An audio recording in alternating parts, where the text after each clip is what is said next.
É através da filosofia que o conhecimento ele vai tomando as formas e as maneiras que nós temos hoje.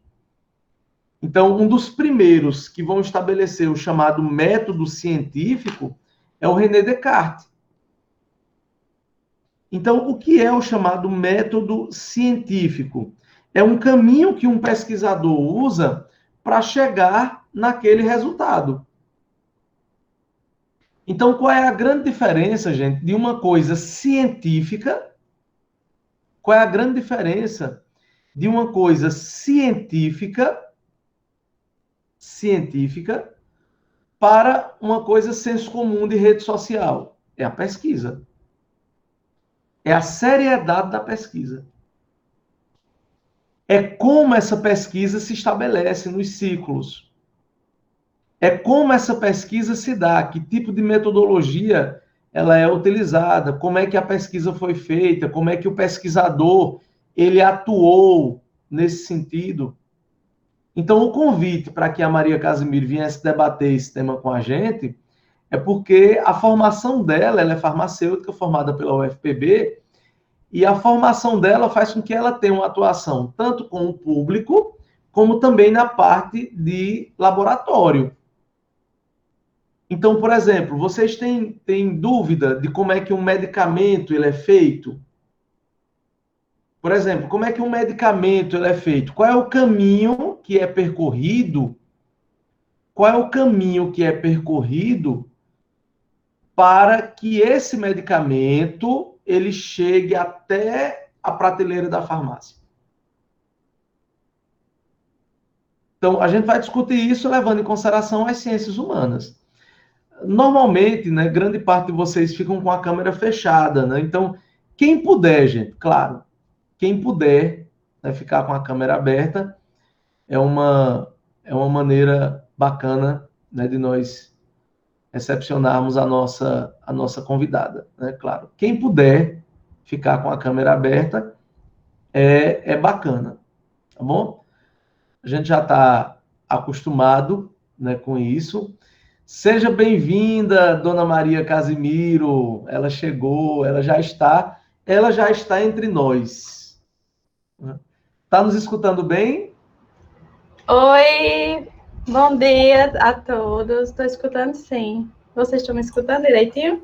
Sim. Eu estou escutando bem. Seja muito bem-vinda. Seja muito bem-vinda. É um prazer, você não tem ideia, o prazer que é esse momento, Maria. A gente já vinha conversando sobre isso há muito tempo e já começa a aparecer os comentários aqui, viu, Maria? Os primeiros elogios. Obrigada. Olha o elogio já aqui. Quando eu tinha cabelão também. Pois é, saudade do seu cabelão, viu, Dozimar? Pois é. Maria foi minha aluna quando eu tinha o cabelão. Saudade de quando eu tinha cabelo. Era. Maria, você está no primeiro ano do Colégio Menino Jesus de Pombal. Nós temos aqui aproximadamente 40 pessoas na sala. Essa turma é maravilhosa. Vai rolar alguns questionamentos, algumas coisas. E, assim, essa turma é incrível, é uma turma muito participativa. E eu tenho certeza que nós vamos fazer nós vamos, nesses 50 minutos, 40 minutos, 50 minutos nós vamos discutir, eu tenho certeza que vai ser um momento de muito aprendizado. Eu quero te agradecer por aceitar o convite, parar um pouco as tuas atividades. Eu sei que nessa fase de quarentena a gente vem trabalhando muito mais, e assim, principalmente você que trabalha numa área muito complicada, então eu quero te agradecer, né, o convite. E estava dizendo antes de você chegar que eu fico muito feliz quando eu vejo ex-alunos, ex-alunas fazendo aquilo que gosta, e eu vejo através das tuas postagens, através daquilo que a gente já conversou, que você assim é bem realizada profissionalmente. E assim, seja bem-vinda ao primeiro ano. Muito obrigada. Eu queria agradecer, Dozimar, pelo convite. Eu estou até um pouco assim nervosa, né? Porque essas coisas ainda são novas para mim e eu tentei fazer assim de uma forma que não ficasse chato e que contemplasse o assunto, a mensagem que eu queria deixar para os meninos. Certo. Eu vou apresentar você, né? Então, Maria Casimiro, ela é farmacêutica, formada pela Universidade Federal da Paraíba. Atualmente é residente em saúde hospitalar, né, com ênfase em saúde do idoso, no Hospital Universitário Lauro Vanderlei, que é o Hospital Laureano, né? Maria, a gente vai conversar um pouco sobre isso. E eu vou começar com uma provocação, Maria. Você vai direcionar o momento, né? A primeira parte é sua, mas o foco é discutir um pouco sobre a relação da produção científica, a relação com as ciências humanas. E eu queria começar com uma provocação e você assume a coisa. Tá. Maria, você lida diretamente com conhecimento científico.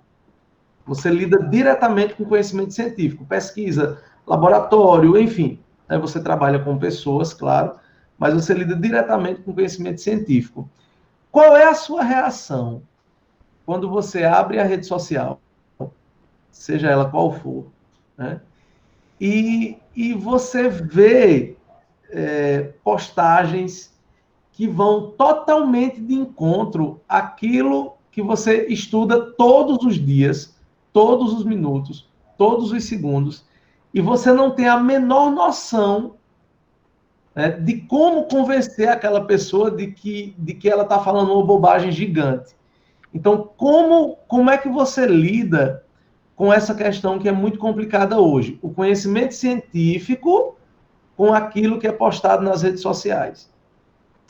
Eita, isso é uma baita de uma provocação, viu? Porque dos últimos anos para cá, o que eu vejo do pessoal assim postando em rede social, coisas que não tem nada a ver com a ciência, né?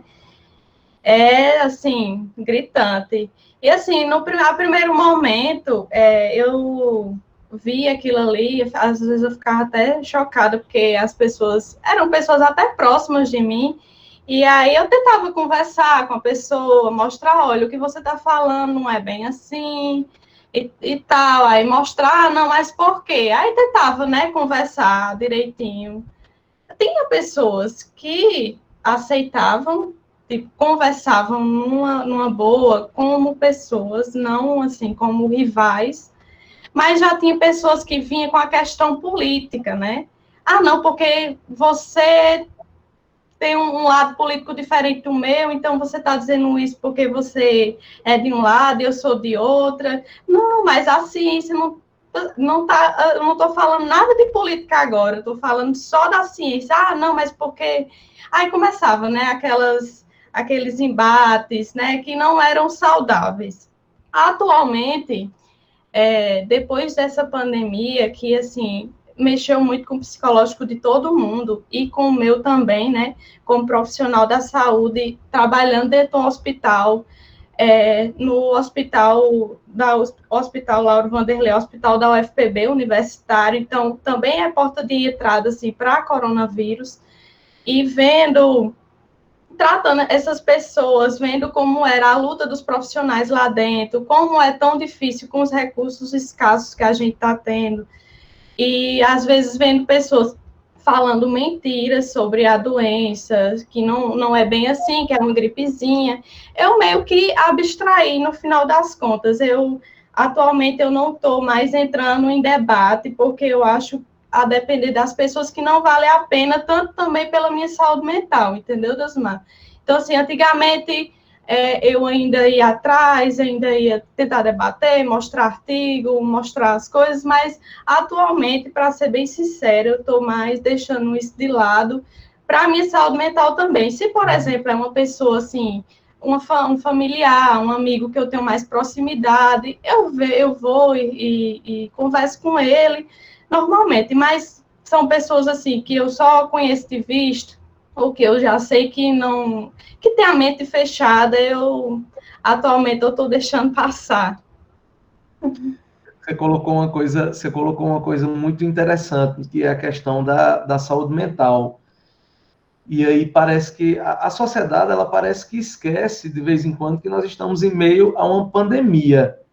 Os alunos, eles estão sendo cobrados para ter uma produtividade como se nós estivéssemos numa fase normal. E aí eu penso o seguinte, se tá muito difícil para mim, por exemplo, que estou na minha casa, que estou no conforto do meu lar, que estou dando aula, olhando para uma câmera de maneira remota, se está difícil para o aluno, que assim, mesmo ele tendo conforto, ele estando em casa tal, imagine para vocês que estão diretamente lidando com isso. Então, eu queria te fazer essa pergunta, Maria, assim, como eu vou fazer a pergunta dentro do senso comum, porque eu não sou da área, mas assim, como é trabalhar dentro de um hospital em meio a uma pandemia? Eita, é complicado, porque você, pelo menos eu sou um pouco, como é que eu posso dizer, ansiosa. E eu tenho medo, né, por mim, não só por mim, mas pelas pessoas com que eu me relaciono. E teve, logo no começo, teve aqueles problemas que estavam faltando máscara, estava faltando equipamentos de proteção mesmo. E o hospital, ele estava tendo que racionar, porque a gente vê cada dia mais recursos sendo diminuídos para a área da saúde e também pela questão da demanda mundial, né, desses equipamentos.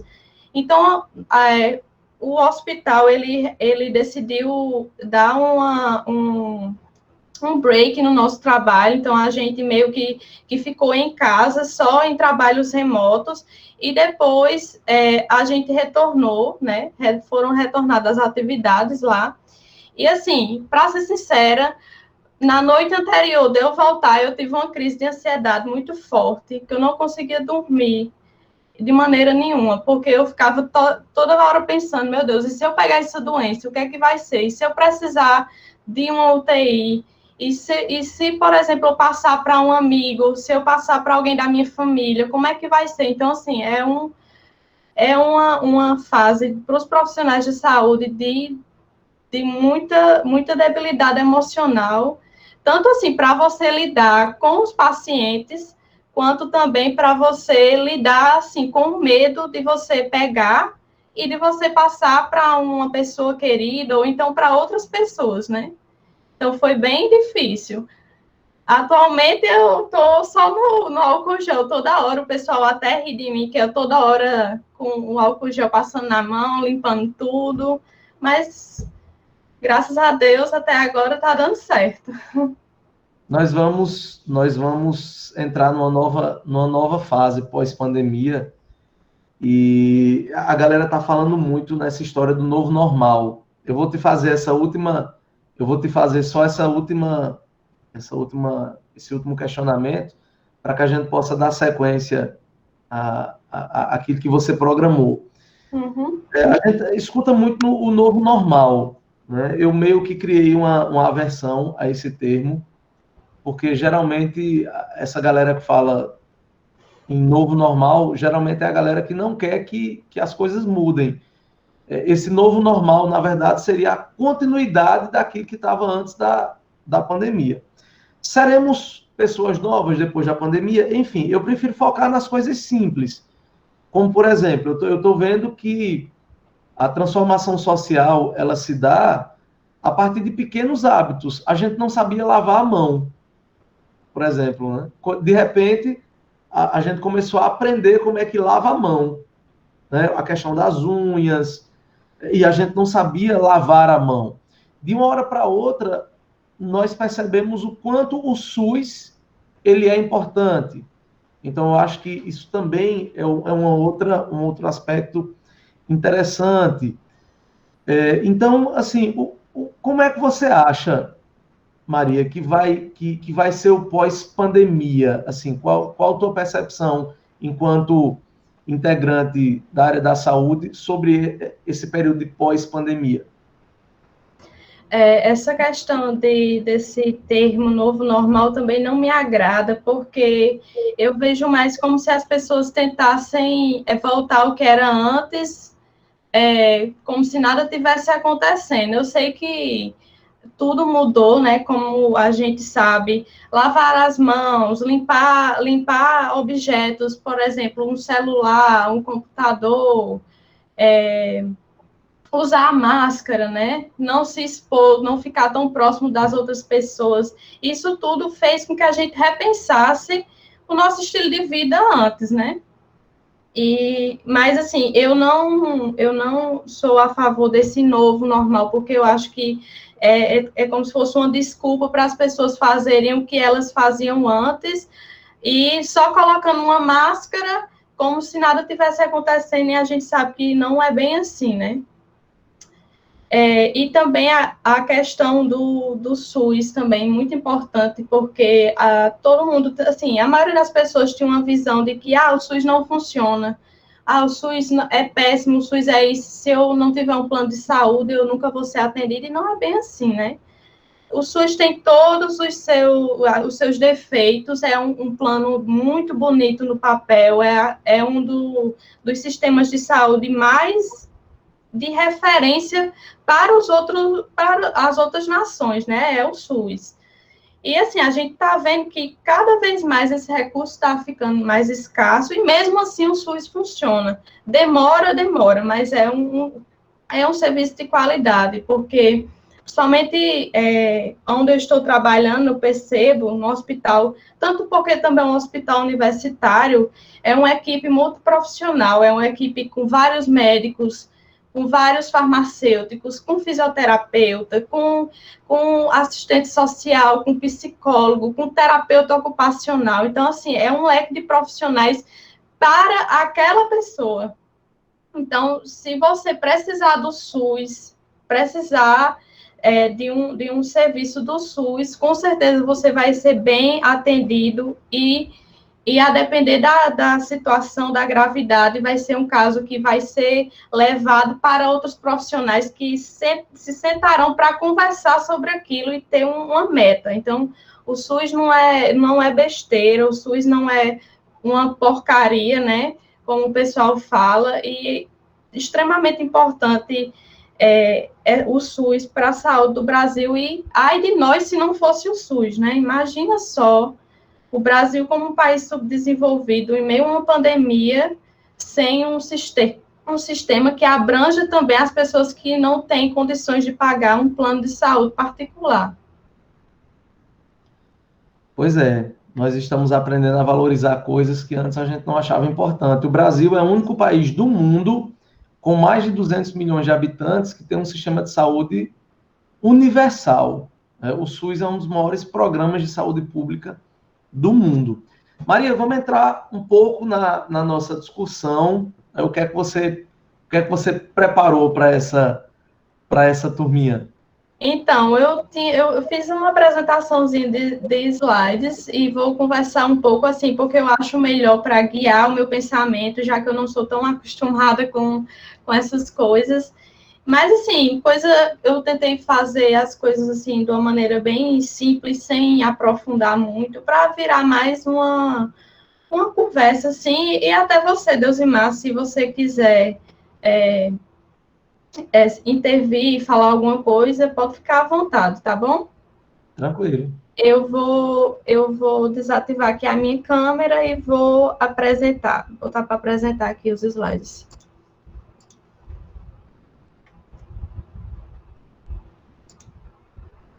Você está tendo acesso à parte de apresentação? Estou sim, Deusimar. Tranquilo. Apareceu agora. Vocês estão conseguindo ver aí? Sim. Sim. Apareceu, sim.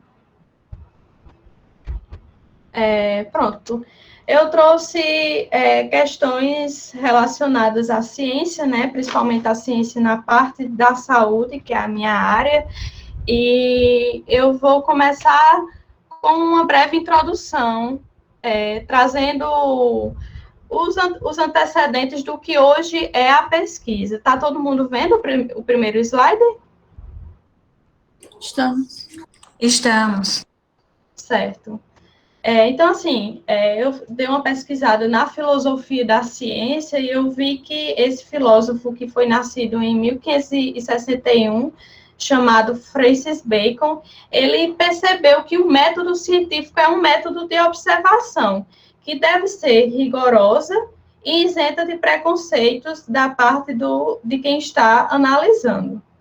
Ele também identificou 4 atitudes nocivas ao conhecimento científico, que seriam eles a tendência à generalização apressada, ou seja, o ser humano ele tem uma tendência a generalizar, a buscar uma regularidade. Um exemplo que eu trago, por exemplo, é dizer que um medicamento ele vai agir de maneira igual a todas as pessoas.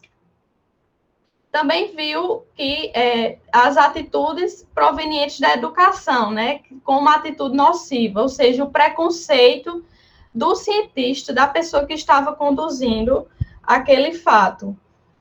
Como, por exemplo, uma pessoa dizer que a AIDS, ela só existe apenas em relações homoafetivas, como eram antigamente. Uma terceira atitude são as distorções do significado das palavras no uso vulgar, ou seja, uma pessoa usar uma linguagem rebuscada onde é desnecessário, ou então dar nome a coisas que não existem. E o quarto seria uma irrestrita subordinação à autoridade, como, por exemplo, achar que um livro antigo de determinado assunto, ele tem 100% do conhecimento, ele é a fonte daquele conhecimento e aquilo ali que está escrito é a verdade absoluta. Então, ele viu que o homem ele era enganado pelos fantasmas que surgiam até inconscientemente da natureza individual e social do indivíduo que estava conduzindo aquela pesquisa, aquele método. Então, ele viu que para uma condução de uma boa metodologia científica, tem que haver cautela na observação, suspensão das ideias, ou seja, você deixar os seus preconceitos de lado, cautela e precisão no uso da linguagem e desenvolvimento de experiências criadas para atender aos fins da interrogação científica. Passando um pouco para o lado da pesquisa científica, é uma coisa que é muito complicada de se fazer e não é do dia para a noite. O pesquisador, quando ele busca alguma coisa, ele tem que formular todas as etapas que ele vai passar para que aquilo ali seja realmente fidedigno, né? Então, o pesquisador, ele vai procurar o que é que ele vai pesquisar. Vai ser um medicamento? Vai ser uma vacina? Como ele vai pesquisar? O porquê que ele vai pesquisar? Então, por que eu vou pesquisar uma vacina? Porque estamos em uma época de pandemia e queremos conter o coronavírus. Então, seria para que ele vai pesquisar isso? Para trazer bem-estar à sociedade como um todo. Onde que ele irá pesquisar? Por exemplo, aqui, se fôssemos pesquisar agora, seria nos países da América Latina, ou nos Estados Unidos, ou então no mundo todo. Quando é que eu vou pesquisar? Eu quero iniciar minha pesquisa daqui a um mês, porque esse mês antecedente eu vou buscar literatura, eu vou me embasar, eu vou ler, eu vou estudar, né? Passando para quantas pessoas eu vou utilizar para esse meu estudo, né? Qual será a minha população? E quais será? Por exemplo, trazendo para a parte do coronavírus, eu quero testar primeiramente a vacina em pessoas que têm comorbidades, como, por exemplo, hipertensão, diabetes, que é sabido como um grupo de risco. Então, basicamente, isso aqui são passos que um pesquisador ele tem que indagar, né? Ele tem que fazer essas perguntas para conseguir conduzir realmente a sua pesquisa. Trazendo, assim, de uma forma bem geral, as fases, né? Como eu já citei anteriormente, tem a fase de decisão, da pesquisa, que nada mais é que a escolha do tema, a formulação, ele vai justificar o porquê que ele está estudando aquilo, ele vai revisar na literatura para ver se realmente ele pode se embasar, e também vai determinar os objetivos da pesquisa dele, que é uma das partes mais importantes, é a determinação desses objetivos. Passando para a segunda fase, seria uma fase de execução, na qual ele vai elaborar esse projeto de pesquisa e vai realmente executá-los e coletar os dados. Sendo que tem um grande porém, principalmente quando se trabalha com seres humanos, é justamente a questão da execução, porque vai passar por todo um comitê de ética, tem que ser uma coisa muito bem, como que eu posso dizer, amarrada, digamos assim, para que seja seguro essa pesquisa em seres humanos. A partir disso, ele irá analisar o que ele coletou, os dados que ele coletou, as informações, ele irá tabular esses dados, irá apresentar e ele mesmo irá analisar, tirar o que ele concluiu sobre aqueles dados. E, por fim, quando todas essas etapas elas estão feitas, ele irá redigir, né? No caso, ele irá montar um relatório, ou uma dissertação, ou um artigo científico, ou uma tese, seja lá qual for a pesquisa dele.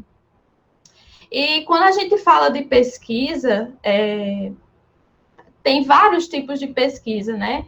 Que, assim, essa parte mais pelo menos para a área da saúde, é uma parte mais que a gente só vê em relação quando a gente está em mestrado, em doutorado, porque na graduação a gente não tem tanta essa familiarização, porque a gente está mais ligado à saúde mesmo, e não à pesquisa, né?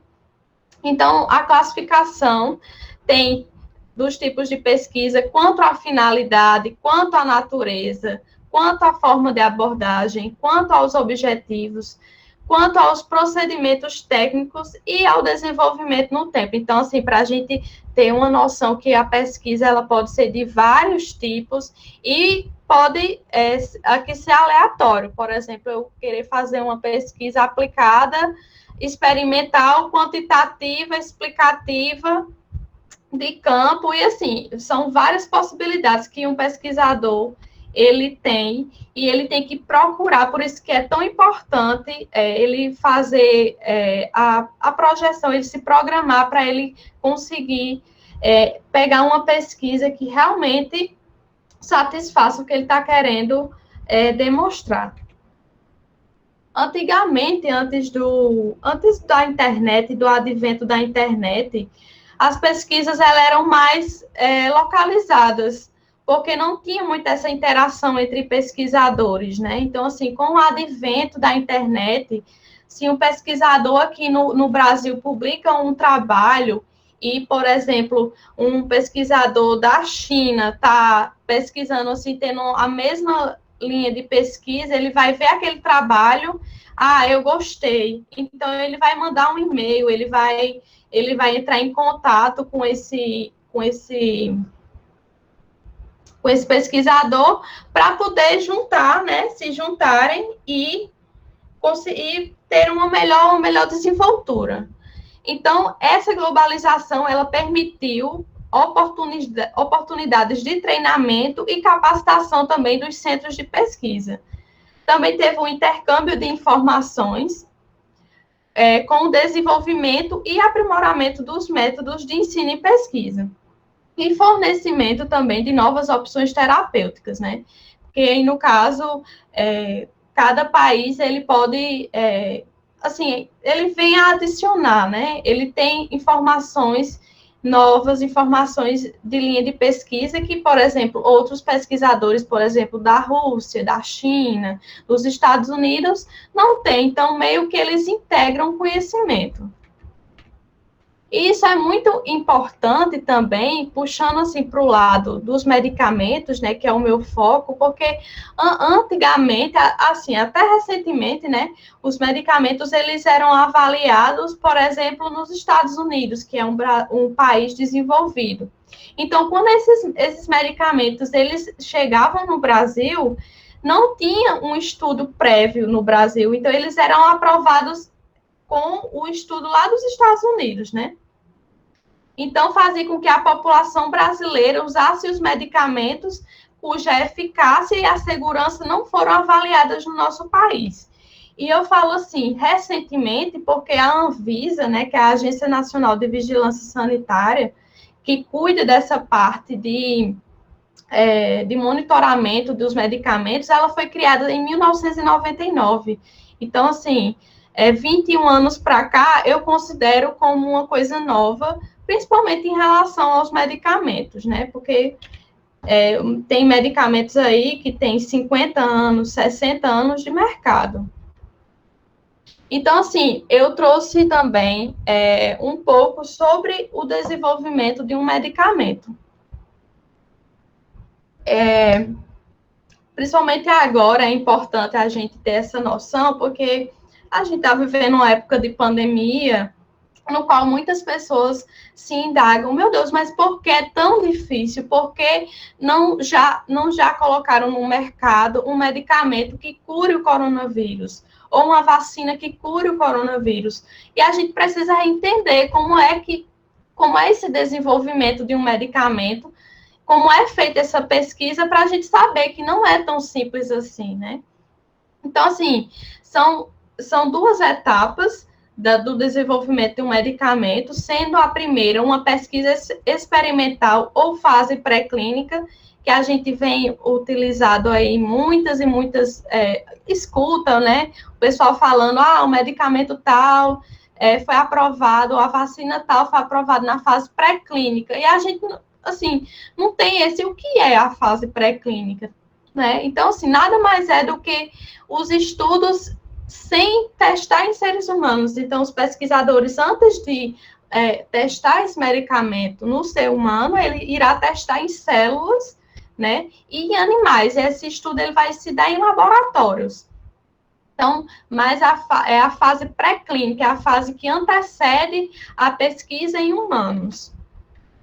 E a segunda fase é a fase clínica, que tem o objetivo de testar a segurança e eficácia desse medicamento nos seres humanos, porque, primeiramente, os cientistas têm que testar essa substância, essa vacina, em células, em animais, porque o impacto é diferente do que você testar diretamente já num ser humano, né? Então, eles primeiro têm que fazer testes em células em animais. Na fase 2, né, ela é subdividida em 4 fases, que a gente também está escutando muito falar dessas fases de desenvolvimento, que seria a fase 1, que é a fase do estudo em uma pequena parcela de população, ou seja, aqui seria de 20 a 100 pessoas, né? E esse tempo de duração, de vários meses. Então, assim, bem maior do que os testes pré-clínicos. E tem como objetivo a segurança e a avaliação preliminar. Então, a gente vê aqui que o número de participantes é bem menor. Quando é concluído essa fase 1, a gente tem a fase 2, né, que vai aumentar o número de participantes, mas mesmo assim, esse número ele é limitado. E aqui a gente já vê que o tempo de duração dessa pesquisa já é um pouco mais longo do que a fase 1. Então, pode decorrer de meses ou até 2 anos. E como objetivo também avalia a segurança, a eficácia e a definição da dose eficaz desse medicamento. Partindo para a fase 3, nós temos grandes e variados grupos de participantes da pesquisa. Então, aqui já é um número bem maior de pessoas, dezenas e milhares de pessoas, e já vemos também que pode ser estendida essa fase até 4 anos, que também terá como objetivo a segurança, a eficácia comparativa, o risco-benefício. Então, ele vai... ele aumenta o número de pacientes para ver se realmente essa droga quando eu falo droga, eu quero dizer medicamento, né? Então, assim, se essa droga ela vai ser eficaz, se ela vai trazer algum risco para os pacientes.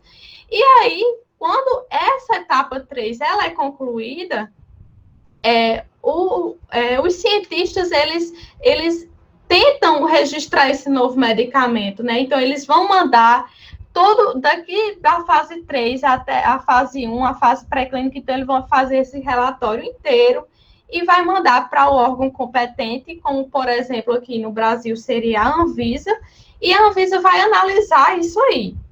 Então, a partir do momento que a Anvisa analisou e deu o aval, então, esse medicamento, ele vai ser comercializado. Então, ele vai ser registrado, e a partir de agora, esse medicamento vai estar nas prateleiras, né? Disponível às pessoas. A fase 4, né? Aqui não terminou por aqui, porque temos a fase 4, onde há milhares de participantes da pesquisa, e isso aqui é decorrente de vários anos. Pode ser até, sei lá, 50 anos, esse cientista, essa indústria farmacêutica, ela vai estudar esse medicamento, porque ela vai fazer uma farmacovigilância, ela vai vigiar esse medicamento, ele está tendo algum efeito adverso, realmente ele está, como é que eu posso dizer, ele está sendo efetivo, né, para a população. Então, assim, não acaba por aí, não é porque passou na fase 3, né, que esse medicamento ele não vai ser estudado mais, mas ele vai passar vários anos ainda sendo estudados. E aqui, como eu falei, né, é a fase pós-comercialização, né, o medicamento ele já vai estar disponível para a população e ele vai precisar ainda de um longo acompanhamento, né. A gente vê aqui que não é tão simples, não é uma coisa tão imediata como a gente queria que fosse, principalmente agora, né, para o coronavírus. Então, assim, tem pesquisas de 10, de 20 anos, e uma curiosidade, assim, a título de informação, entre 1.000 moléculas, digamos assim, entre 1.000 moléculas para medicamento, apenas um realmente se torna medicamento, né? Então, assim, todos esses outros estudos, eles tiveram que parar, seja porque não foi eficaz, seja porque foi tóxico, seja porque o número de reações adversas é tão grande que não tem custo-benefício, então não tem para quê, né? De ser comercializado, para a gente ver também que aqui é muito difícil, né? Você conseguir colocar um medicamento no mercado para a população, e também é uma coisa muito capitalista, que está muito envolvido, muito dinheiro que a gente não consegue contar com as mãos, né, digamos assim, esse ditado, a gente não conta nem com a mão e nem com os pés, né, esse tanto de dinheiro que é investido. E também, muitas pessoas... Oi?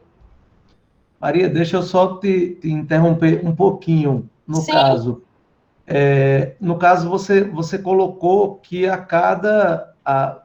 quando você coloca que a cada 100 mil, no caso, a cada 100 mil estudos, pesquisas, enfim, poucos medicamentos chegam a essa fase, no caso, né? Isso. Então, isso se dá no sentido da testagem prática. Qual é geralmente a fase que você colocou essas fases de pesquisa e tal? Qual é geralmente a fase mais crítica, assim? Porque no noticiário dos últimos dias, nós estávamos vendo a questão da vacina de Oxford, né? As duas vacinas que mais vem sendo comentadas ultimamente, a vacina de Oxford e a da Rússia. A da Rússia divulgou anteriormente que já estava com teste em humanos, e foi criticado porque pulou aquela etapa que você disse no início, com os animais. Né? E a de Oxford suspendeu, a semana passada, se eu não me engano, os estudos porque tinha dado errado. Nesse processo que você citou, qual é a fase mais crítica, aquela fase assim que a galera diz, ou vai ou racha? Olha, assim, tem inúmeras possibilidades de, por exemplo, dar errado, mas eu acho que essa fase a fase pré-clínica, né, que é a que eu tinha mostrado, que são feitas em células, em animais, é uma fase muito crítica, e a fase 1 e fase 2 também são muito críticas, porque a fase 3 e a fase 4, ela, assim, não tem, assim, muita diferença. Tem a diferença em relação ao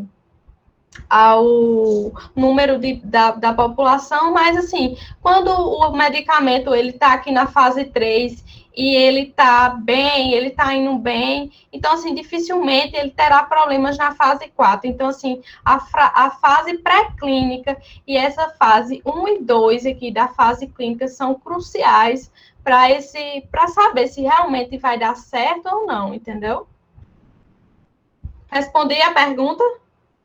Tranquilo, viu? Eu sou aluno, viu? Agora, você é professora e eu sou aluno. Eu entendi Eita, meu Deus. Tá, então tá. Então eu vou dar continuidade, certo? Pronto, já falei aqui, né? A fase 4 é quando já o medicamento está disponível para a população a indústria farmacêutica ela não vai parar por aí, né? Ela vai passar anos e anos, 20, 30 anos ainda estudando esses medicamentos e os efeitos dele na população de forma mundial. Agora eu trouxe um pouco, assim, sobre o desenvolvimento de vacinas, né? Que, assim, não é tão diferente do desenvolvimento de um medicamento, mas, assim, tem suas particularidades. Então, novamente, para o desenvolvimento de uma vacina, também há a fase pré-clínica, no qual é a pesquisa básica, né? Que será feita em células, em animais, e, posteriormente, a fase clínica, assim como o medicamento, né? Também se tem subfases, digamos assim, né? Na fase clínica, que seria a fase 1, que tem por objetivo demonstrar a segurança da vacina. A fase 2 tem por objetivo estabelecer a sua imunogenicidade. Isso aqui é muito importante, essa fase 2 aqui. A gente leu em noticiário, saiu em jornal, na internet, a vacina tal demonstrou que produziu anticorpos, que nada mais é do que essa fase 2, né? Então, assim, a fase 2 vai ver se essa vacina ela vai produzir os anticorpos na pessoa, né? No ser humano. A fase 3, novamente, com mais pessoas, né? Ainda com o objetivo de ver a sua segurança, a sua eficácia. Vai ser a última fase antes do registro sanitário. E, como eu falei, demonstra a sua eficácia e, a partir daqui, a indústria farmacêutica ela irá mandar um dossiê para o órgão responsável, né? Responsável em relação a essa questão assim, de novas vacinas e medicamentos, e se esse órgão ele der o aval, então essa vacina ela vai começar a ser produzida em larga escala, e assim iremos para a fase 4, porque essa vacina ela já vai estar sendo utilizada por milhares e milhares de pessoas em todas as regiões do mundo. E, assim como os medicamentos também, essas vacinas, elas também serão estudadas. Então, não para por aqui. Essas vacinas, elas vão continuar sendo estudadas, rastreadas, para ver realmente se essa vacina, esse medicamento está seguro. Aí pode ser que surja, assim, uma pergunta. Mas, olha só, houve tantos medicamentos que passaram anos e anos no mercado e retiraram, né? Sim, pode acontecer. Pode acontecer de um medicamento, ele for bem aqui na fase 3, na fase 2, na fase 1, e também passar muito tempo, tipo 5 anos, 10 anos aqui na fase 4, e de repente ele ser retirado no mercado, porque vai se juntando como é que eu posso dizer? São reportados vários efeitos tóxicos, efeitos adversos, e aí os pesquisadores, eles vão investigar se realmente é por aquele medicamento, né? E assim, a gente sabe que em relação à pesquisa e ciência não é uma coisa tão simples, então, até que eles provem que realmente aquele efeito adverso, aquela toxicidade foi decorrência daquele medicamento, então pode levar anos. E, tipo, pode ser que um medicamento esteja aqui na fase 4 há, sei lá, 5, 7 anos, e esse medicamento simplesmente seja retirado no mercado, não tem nenhum problema. Isso, inclusive, é bom justamente para que não aconteça, né, outras reações, outra toxicidade, ou leve alguma pessoa até a morrer. Então, é muito importante essa fase 4 de farmacovigilância, que é uma fase contínua. Então, ela nunca vai acabar para sempre ter para sempre dar a segurança desses medicamentos ou dessas vacinas. Sim. Maria, temos uma pergunta aqui de Cláudio. Sim. Ele está colocando o seguinte: já que a indústria farmacêutica faz muito dinheiro com a venda de medicamentos e etc., você não acha que isso gera um desinteresse dos cientistas em criar a cura para doenças até hoje incuráveis, como câncer e HIV? Essa pergunta é do aluno Cláudio Antônio. Ótima pergunta, Cláudio.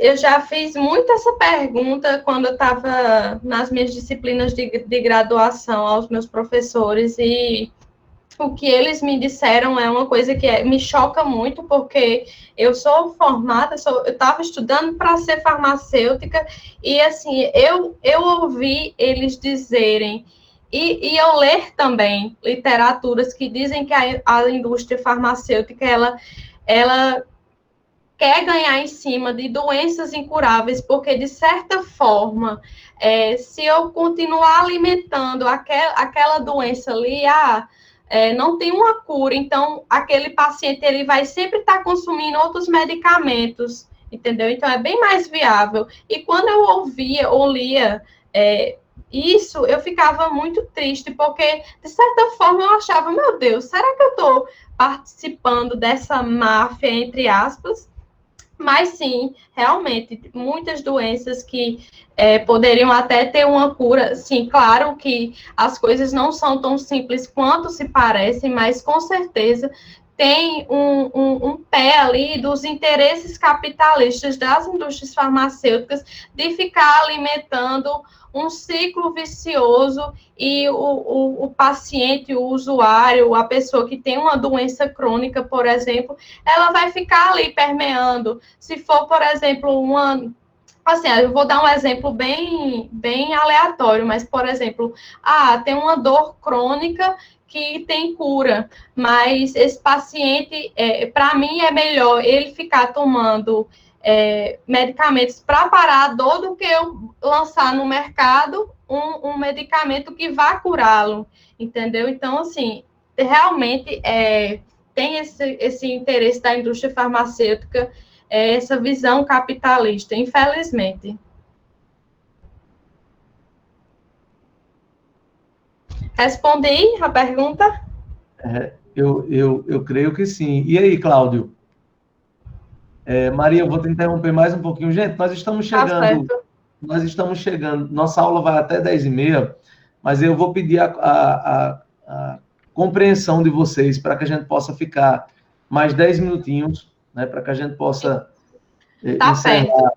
encerrar esse momentinho, tá bom?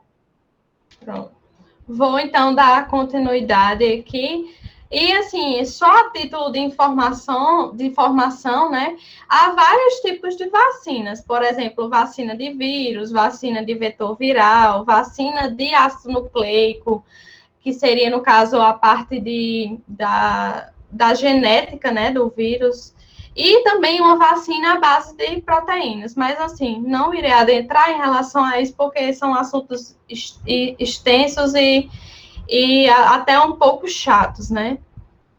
Então, assim, trazendo agora realmente para o coronavírus, né, no Brasil haviam 4 estudos clínicos aprovados, né? A vacina de Oxford, a vacina Sinovac, a vacina BioNTech e, ultimamente, essa vacina Janssen Silag, não sei a pronúncia, né? E eu coloquei esse asteriscozinho aqui na vacina de Oxford, porque os estudos foram interrompidos bem recentemente, né? A gente viu no noticiário que essa vacina tinha sido interrompida e muita gente, meu Deus, e agora? Mas, assim, por que esses testes, eles foram parados, né? Porque os cientistas decidiram parar os testes. Eles decidiram para revisar os dados de segurança, né? Então, será que eles atropelaram alguma etapa que é crucial, que são as primeiras etapas, né, da fase pré-clínica, a fase 1 e a fase 2? Será que eles não pularam etapas? Porque a gente está vivendo uma situação de emergência da saúde pública em todo o contexto mundial, né? Então, assim, meio que os pesquisadores, os cientistas estavam com alguma pressa. Então, eles detectaram uma reação adversa de uma paciente, né? Que foi um caso denominado mielite transversa, que é uma manifestação neurológica de natureza autoimune rara. Então, assim, aparentemente, a paciente, a voluntária, ela era uma mulher saudável. E após a administração, se eu não me engano, foi da segunda dose, ela veio a ter essa mielite transversa, sendo preciso até interná-la. Então, os pesquisadores, eles interromperam essa pesquisa justamente para ver se essa reação adversa, ela foi provocada pela vacina ou então pelos seus componentes, né, pelos seus veículos, ou então se era uma condição prévia da pessoa que eles não detectaram antes, né, de administrar essa vacina. Então, por isso que essa pesquisa ela foi interrompida. Pode ser que ela volte? Pode ser que ela volte. Se Deus quiser, estou torcendo, porque quanto mais opções, melhor é para a gente, né? E aqui, falando um pouco mais dessas polêmicas, assim, de medicamentos para a Covid-19, eu trouxe a azitromicina, né, para falar um pouquinho para vocês, bem rápido. Eu peguei esse estudo aqui do grupo Coalizão, que é um grupo brasileiro, e foi publicado na revista The Lancet. Então, esses pesquisadores, eles avaliaram a adição da azitromicina à terapia padrão em pacientes graves, pacientes internados, né? Então, eles sortearam, né? E 214 pacientes receberam a azitromicina e o tratamento padrão, enquanto 183 pessoas receberam apenas o tratamento padrão, então eles não receberam a azitromicina. E daí, né, eles foram avaliar e viram que a chance de melhora entre o grupo com a azitromicina e sem a azitromicina não teve diferença significativa, né? Nem também o tempo médio de internação. Eles viram que as pessoas que tomaram a azitromicina e as que não tomaram permaneceram basicamente assim um tempo semelhante internados. Em relação à mortalidade, também teve-se que não houve diferenças, ou seja, não teve diferenças de óbitos que sejam significantes. E teve um dado um pouco agravante que os pacientes que tomaram a azitromicina junto com o tratamento padrão, 39% deles apresentaram insuficiência renal, enquanto que sem a azitromicina, 33% apresentaram a insuficiência renal. E assim, nós sabemos, né, que a azitromicina, ela é um medicamento antibiótico que age contra bactérias, né?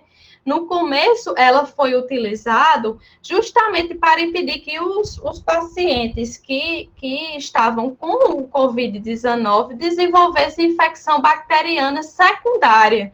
Eles estavam com o sistema imunológico debilitado, né, devido ao coronavírus, e os médicos, né, os profissionais da saúde, decidiram optar por dar azitromicina para que eles não desenvolvessem uma infecção bacteriana secundária e pudesse agravar esse quadro de coronavírus. Então, assim, a gente vê que a azitromicina, ela não tem tanto efeito, né? Assim, o efeito meio que, assim, não teve tanta diferença quanto aos pacientes que não tomaram. E é muito importante isso aqui, porque, principalmente para a minha área de farmácia, eu tenho muito cuidado com a quantidade de medicação, né? E principalmente o agravante, que o fato de uma azitromicina ser um antibiótico, que pode dar resistência a bactérias, né? Então, assim, isso é muito crítico para o pessoal, para os farmacêuticos e para os médicos também, essa resistência de bactérias. Então, se não precisa tomar, se não há um benefício, por que eu vou administrar uma droga que pode levar bactérias à resistência, né? Passando agora para a polêmica da hidroxicloroquina ou cloroquina para o Covid-19, tiveram diversos estudos que comprovavam realmente a eficácia que a hidroxicloroquina ela era eficaz contra o coronavírus, ela diminuía a carga viral, porém essa dose ela estava maior do que os valores recomendados de segurança. Então, uma dose altamente tóxica para o organismo que produzia efeito contra o coronavírus, né? E a gente sabe que mesmo em doses de segurança, as doses que são recomendadas pela indústria, pela bula do medicamento e pelos médicos, elas são passíveis de reações adversas. Então, vocês imaginem uma dose muito maior do que a que estava recomendada, né? Então, isso iria aumentar os efeitos adversos da hidroxicloroquina e também a sua toxicidade, né? E muitos estudos que apresentavam a redução da carga viral foram realizados in vitro ou em animais, né? Como eu falei das várias etapas da formulação de medicamentos, essa é apenas a primeira etapa. Então, não significa que esse medicamento, quando for testado em humanos, ele vai ser realmente eficaz, porque isso aqui são estudos prévios, estudos antecedentes, entendeu? Então, assim, pode ser que quando esse medicamento, ele vá para o organismo humano como um todo, não só em apenas células, né, ele se demonstre de maneira diferente e seja até tóxico. Né, eu já, como falei aqui, apenas circulei essas partes que são importantes. Como a gente sabe, né, que a cloroquina e a hidroxicloroquina, elas são medicamentos que são usados para a malária e para pessoas que têm artrite reumatoide. E a cloroquina vem cada vez menos sendo utilizada justamente pela sua toxicidade, pelo efeito tóxico para os olhos, efeitos colaterais como hiperpigmentação cutânea e problemas de retina. Então, os pacientes que são tratados para malária e para artrite reumatoide, eles sofrem muito desses efeitos adversos. No entanto, que esses pacientes, eles têm que ser acompanhados sempre no oftalmologista, porque o dano na retina, ele vem de forma assintomática. Então, um paciente que ele usa mesmo para artrite, né, para a doença que a hidroxicloroquina é recomendada, ele pode ficar cego, né? Porque esse medicamento, ele não pode ser utilizado, assim, digamos assim, de qualquer forma. Então, justamente esse cuidado, essa questão, assim, que nós, do profissionais da saúde, temos, não é que a gente não quer um medicamento eficaz, não é que a gente não quer uma vacina, não é que a gente fica de mimimi para as coisas, é porque a gente tem que analisar realmente a fundo aquela no caso, isso aqui, esses efeitos adversos, esses estudos, para a gente tirar conclusões. Queríamos nós, sinceramente, que pelo menos a hidroxicloroquina fosse um medicamento que fosse eficaz para o coronavírus, entendeu? Mas quando a gente vai estudar a fundo, a gente vê que não é bem assim. Então, basicamente foi isso que eu queria falar para vocês. Espero que não tenha sido chato. O assunto é um pouco complexo, né? O assunto ele é um pouco complexo e eu estou aberta a possíveis indagações. O que eu souber responder, estou aqui. Maria, eu quero agradecer muito a tua presença aqui. Quando eu disse assim, olha, foi minha aluna e eu tinha certeza, né, da tua capacidade. Foi uma apresentação assim muito didática, uma apresentação muito focada naquilo que é a tua profissão, o teu dia a dia. Então, assim, eu quero te agradecer muito, né, porque por ter aceito o convite, né, quero te agradecer muito por ter passado esse tempinho aqui com a gente. Tem perguntas, mas infelizmente o nosso tempo ele está se esgotando. E eu queria encerrar, Maria, fazendo, sabe o quê? Mostrando aqui uma coisa, tu ainda está apresentando aqui. Eu vou parar aqui a apresentação. E eu queria, porque quando eu disse, olha, Maria foi minha aluna e tal, 2014, viu?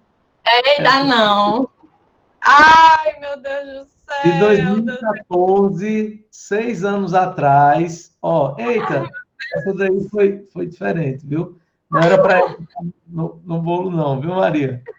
Então isso é só para mostrar o carinho, aqui a turma dela, terminando o ensino médio, viu? Olha como eu era bonitão, gente, tá vendo? Olha o meu cabelão. Wesley Safadão. Viu? Olha aí, tá vendo? Então, é só para rezar. Comia, viu? Muito, viu? Então, isso é só, né, para te agradecer, Maria. Eu fiz esse flashback no final, porque eu fiquei muito feliz. E do jeito que você veio hoje, Maria, dar essa contribuição para a galera, daqui a alguns anos eu vou estar puxando gente dessa turma aqui. Com certeza. Para estar fazendo esse trabalho comigo. Então, muito obrigado, eu te agradeço muito, viu, pela atenção. Eu que agradeço, Deusmar. Eu queria, assim, ter mais tempo para a gente debater mais, mas infelizmente o tempo muito corrido, né? Então, eu que agradeço, eu espero que todo mundo tenha gostado aí, que tenha sanado algumas dúvidas, né, para a gente ver que a situação é um pouco mais complexa do que a gente imagina. Ana Beatriz, vou dar uma reformulada na sua nota, viu? Agora. Gente, valeu, viu? Valeu, pessoal, até mais. Valeu, Maria, obrigadão. Valeu, viu? Tchau, gente, tudo de bom.